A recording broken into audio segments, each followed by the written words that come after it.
I was just thinking yesterday, I was going through a letter that my father had written to me in 2004 about Dar Qasim. And I was in Pakistan, when Dar Qasim was formed. And so in 2004, he wrote a letter to me, and he mentioned that, Sheikh Amin, Hafiz Sheikh Amin has started an institution called Dar Qasim.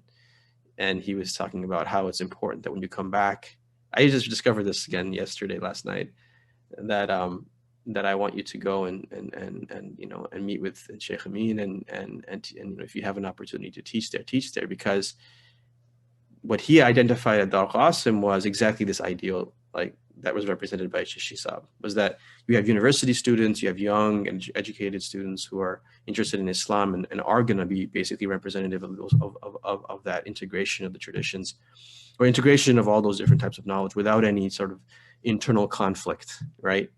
A lot of madrasa students have that kind of conflict inside them, and that shouldn't necessarily exist.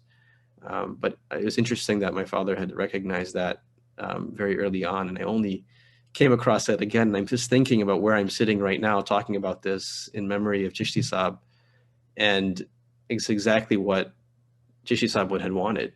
This is exactly what he would have loved to have seen, that madrasa students are able to, through the barakah of the vision of an institution, engage with all intellectual traditions and institutions and access libraries,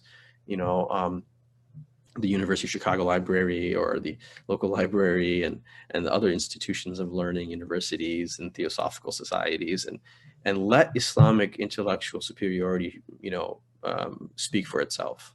And that was something I think that Chishi Saab would have really appreciated. So I think Dar Qasim, subhanAllah, that's why I said I'm very, very thankful that Dar Qasim is hosting this. It really is, I think, in a way, a manifestation of many of these great giants' visions.